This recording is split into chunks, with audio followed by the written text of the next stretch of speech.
모아둔 돈은 좀 있지만 아무래도 투자를 해본 적도 없고 무작정 투자를 하기에는 두려움이 생길 겁니다. 그런 분들이라면 레벨 10 1차 전직을 한 상태인 겁니다. 그리고 오늘 영상을 보게 된다면 당신도 이제 상권을 이해하고 투자와 사업이 어떻게 이루어지고 돈이 어떻게 해야 벌어지는지를 이해하게 될 겁니다. 사실 돈이 있다고 해도 투자에 대한 지식과 노하우가 쌓이기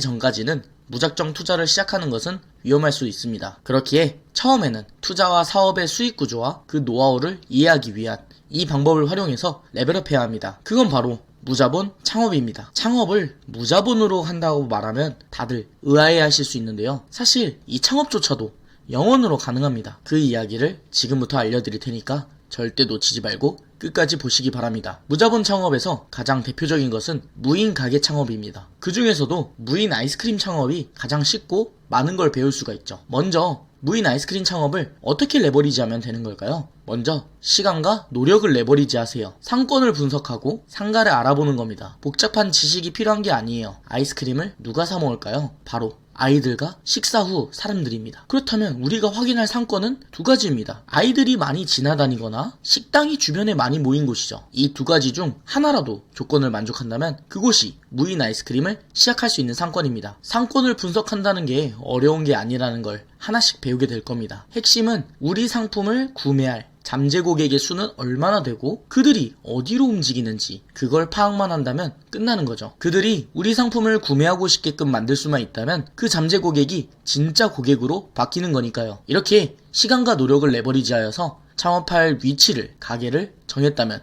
이제는 돈을 레버리지할 차례입니다. 레벨 0 초보자 때 배운 지식 창업을 했거나 직장이 있어서 저축하여 어느 정도 돈을 모았을 겁니다. 그렇게 우리는 돈을 레버리지할 수 있는 수준에 도달했죠. 돈을 레버리지하는 방법은 크게 두 가지로 나뉩니다. 대출과 지원금이죠. 은행을 통해서 나의 신용도나 담보를 통해 대출을 받아서 은행 돈으로 대신하거나 정부나 제3자를 통해서 당신의 가치와 가능성을 통해 펀딩을 받거나 지원금을 받아서 다른 이들의 돈으로 대신하는 거죠. 그럼 당신이 현재 가능한 돈의 레버리지가 뭐가 있는지 확인해 보시면 됩니다. 대출이라면 신용대출을 주로 활용할 수 있는데 직장인이라면 쉽게 대출이 될 것이고 직장인이 아니더라도 수익을 인정받으면 됩니다. 이미 레벨 0에서 배운 지식 창업을 통해서 돈을 어느 정도 벌어보라는 이유가 여기에 있습니다.